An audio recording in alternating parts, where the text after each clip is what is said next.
नमस्कार, जागो जनमत में मैं हूं नेहा आपके साथ। आइए जानते हैं आज की खबरें सिलसिलेवार। 2 दिन पहले सुनसान इलाके में मिले नर कंकाल की पुलिस ने की शिनाख्त। राजकीय डूंगर महाविद्यालय व इंडियन सोसाइटी फॉर रेडिएशन के तत्वाधान में त्रिदिवसीय संगोष्ठी का हुआ समापन। जीआरपी थाना कोटा में उच्चाधिकारियों की मौजूदगी में अनुशासनहीनता आई नजर। वरिष्ठ कांग्रेस नेता राज्यसभा सांसद जमुना देवी बारूपाल का दिल का दौरा पड़ने से हुआ निधन। देलवाड़ा के लाल मंदिर में 3 भालुओं का दिखा मूवमेंट। गोपाल कृष्ण गौ सेवा समिति के संस्थापक वीरेंद्र सिंह भाणावत की माताजी की पुण्यतिथि पर निर्धनों को बांटे गए कंबल। अब खबरें विस्तार से। 2 दिन पहले सुनसान इलाके की झाड़ियों में मिले नर कंकाल का आज विज्ञान नगर थाना पुलिस ने शिनाख्त कर दी। मृतक उड़िया बस्ती निवासी 26 वर्षीय किशन था। किशन नशे का आदी था और सुनसान इलाके में नशे करने के दौरान उसकी मौत हो गई। मौत के बाद शव को जानवरों ने नोच डाला था। करीब 1 माह पुराना होने के कारण कंकाल में उसका शव तब्दील हो गया। 18 जनवरी को महिला कॉलेज के पीछे झाड़ियों में एक नर कंकाल मिलने से सनसनी फैल गई थी। सूचना पाकर पुलिस मौके पर पहुंची। पुलिस ने कंकाल को एमबीएस की मोर्चरी में शिफ्ट करवाया था। पुलिस ने आसपास के इलाकों में गुमशुदा लोगों की जानकारी जुटाई और नर कंकाल की शिनाख्त की। मृतक किशन के मां और भाई ने जूते और कपड़ों के आधार पर नर कंकाल की शिनाख्त की। फिलहाल विज्ञान नगर थाना पुलिस पूरे मामले की जांच कर रही है। 18/1/2022 को महिला ITI ग्राउंड के पीछे नाले के पास में झाड़ियों में एक अज्ञात व्यक्ति का नरकंकाल मिला था, जो करीब 1 महीने से ज़्यादा पुराना था, जिसका मांस जानवरों कीड़े मकोड़ों ने खा रखा था। चेहरे से पहचान नहीं हो पा रही थी, जिसमें थाना विज्ञाननगर में मर्ग नंबर 4/22 दर्ज कर जांच मेरे नाम की गई। मैंने मेरे थाने जाब्ते को पाबंद किया कि इसकी पहचान की जाए। वह थाना इलाका में या जहाँ कहीं भी कोई 1-1.5 महीने से लापता आदमी हो, उसकी पहचान कर मुझे बताए। मैंने समस्त रेंज कोटा को मैसेज करवाया, आल राजस्थान में मैसेज करवाया, वह न्यूज़पेपरों में खबर निकलवाई।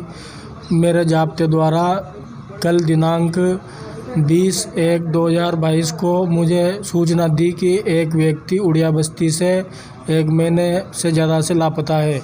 इस पर मैंने मालूमात की। वो उसके परिजनों को घर से बुलवाया, जिनको मृतक के कपड़े जूते दिखाकर पहचान करवाई, तो उन्होंने कहा कि ये हमारा बेटा है। राजकीय डूंगर महाविद्यालय के प्राणीशास्त्र विभाग तथा Indian society for radiation biology के संयुक्त तत्वाधान में आगामी दशक में विकिरण जैविकी विषय पर त्रिदिवसीय अंतर्राष्ट्रीय विकिरण जैविक की संगोष्ठी का समापन महाविद्यालय की प्रताप सभागार में हुआ।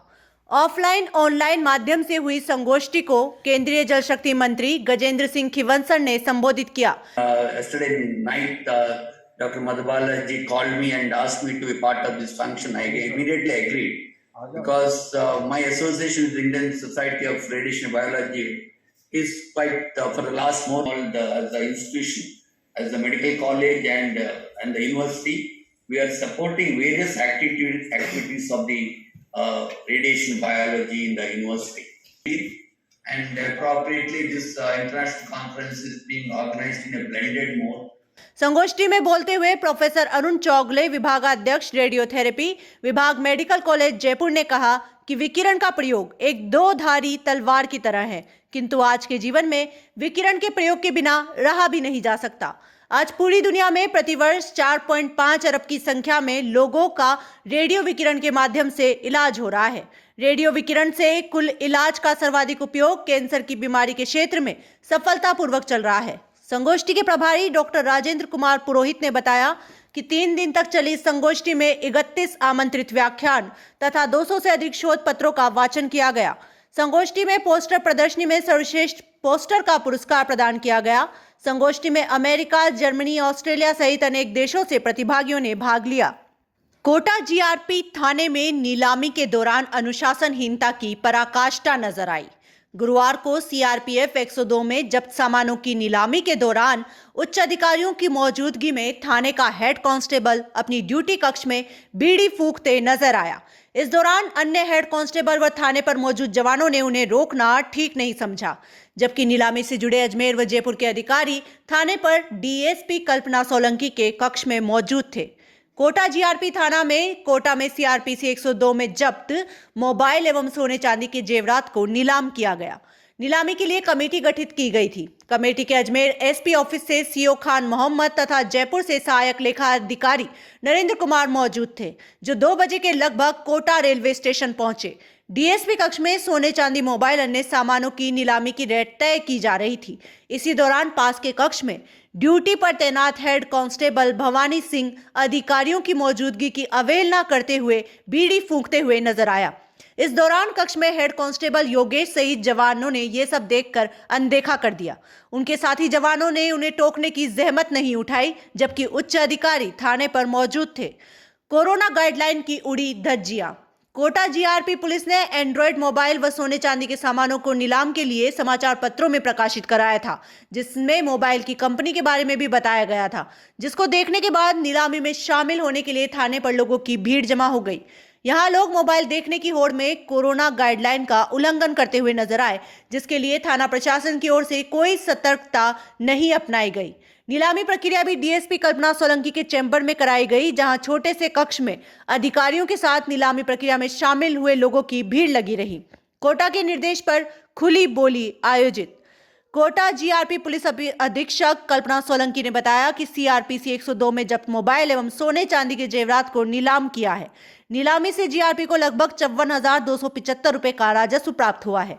नीलामी में Samsung, Vivo, Redmi, Xiaomi, MI सहित अन्य कंपनियों के 28 मोबाइल की बोली 24,662 में घंटाघर के कबाजी नजमुद्दीन के नाम खोली गई, जबकि सोने चांदी के जेवरात की अंतिम बोली 28,750 रुपए में केशवराय पाटन के गणेश के नाम खोली गई है।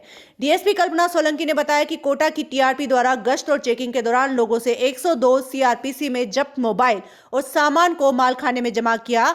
सामान को कोर्ट के निर्देश पर खुली बोली के दौरान नीलाम किया गया है। वरिष्ठ कांग्रेस नेता राज्यसभा सांसद जमुना देवी बारूपाल का दिल का दौरा पड़ने से निधन हो गया है। उन्होंने देर रात पीबीएम अस्पताल में अंतिम सांस ली।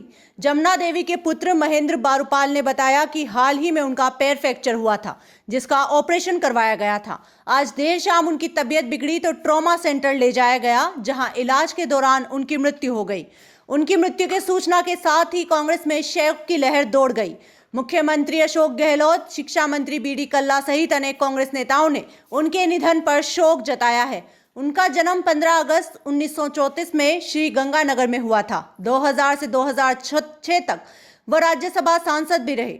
इसके अतिरिक्त जिला कांग्रेस से लेकर प्रदेश कांग्रेस तक विभिन्न पदों पर रही। उनकी अंतिम यात्रा उनके रतखाना स्थित निवास से चौखुटी मुक्तिधाम पहुंची, जहां उनके पुत्र ने उन्हें मुखाग्नि दी। देलवाड़ा क्षेत्र में पिछले कई महीनों से लगातार 3 भालुओं का शहरी इलाके के रहवासी इलाके में लगातार चहलकदमी देखने को मिलती हुई नजर आ रही है। ये भालू शाम ढलते ही इलाकों में देखने को मिल रहे हैं। अभी भी इनके विचरण का जो सिलसिला है वो जारी है। इसी कड़ी में आज 19 जनवरी गुरुवार को देलवाड़ा के लाल मंदिर में 3 भालू एक साथ फिर से विचरण करते नजर आए। उनका मूवमेंट एक बार फिर इलाके में नजर आया। ये भालू मंदिर परिसर में बने किचन में प्रवेश किया, जहां आवाज आने पर चौकीदार जीतू राणा की भालू पर नजर पड़ी। चिल्लाने पर तीनों भालू किचन से भागते हुए बाहर निकले। आश्रम के किचन का दरवाजा व अलमारी तोड़कर उसमें रखी राशन सामग्री को भी भालुओं ने बिखेर दिया। कई बार आश्रम में आने से भालुओं ने ये नुकसान किया है। वहीं इन भालुओं की चहलकदमी से कभी भी बड़े हादसे की भी बनने की आशंका इस क्षेत्र में नजर आ रही है। श्री गोपाल कृष्ण गौ सेवा समिति के संस्थापक वीरेंद्र सिंह भाणावत एडवोकेट की माताजी श्रीमती सुल्तान कंवर की प्रथम पुण्यतिथि के अवसर पर निर्धन, गरीब और असहाय लोगों को कपकपाती सर्दी से बचने के लिए मुख्य अतिथि नागरिक सहकारी बैंक के चेयरमैन राजेश कृष्ण जी बिरला एवं विशिष्ट अतिथि एसटी मोर्चा के प्रदेश उपाध्यक्ष अशोक जी मीणा के कर कमलों द्वारा कंबल वितरित किए गए। इस अवसर पर मुख्य रूप से उपस्थित रहे रघुवीर सिंह भाणावत, गिरिराज नायक, ज्ञानेंद्र पाल सिंह, युवराज सिंह, चंद्रदीप सिंह, पूर्व पार्षद देवेंद्र सिंह राजावत, मुकेश सिंह राजावत, कैलाश चंद भील, भंवरलाल, मुकेश कुमार, मीणा, भील राघुराज सिंह, जादौन सुरेश प्रजापति, कैलाश कुमावत, दीक्षा शर्मा, अनीता शर्मा, शिमला भट्ट, राजेश सिंह कुशवाहा अनेक कार्यकर्ता उपस्थित रहे। इस अवसर पर लगभग 51 गरीब व्यक्तियों को कंबल वितरित किए गए। इस अवसर पर मुख्य अतिथि राजेश जी बिरला ने बोलते हुए कहा कि सेवा कार्य हम सभी के द्वारा जारी रखने चाहिए और सेवा के कार्य निरंतर करते रहना चाहिए। इस कपकपाती सर्दी में गरीबों को कंबल वितरित करके बहुत ही पुण्य का काम किया है। आज की खबरों का सिलसिला यहीं खत्म होता है। खबरों की अपडेट के लिए आप देखते रहिए जागो जनमत। धन्यवाद।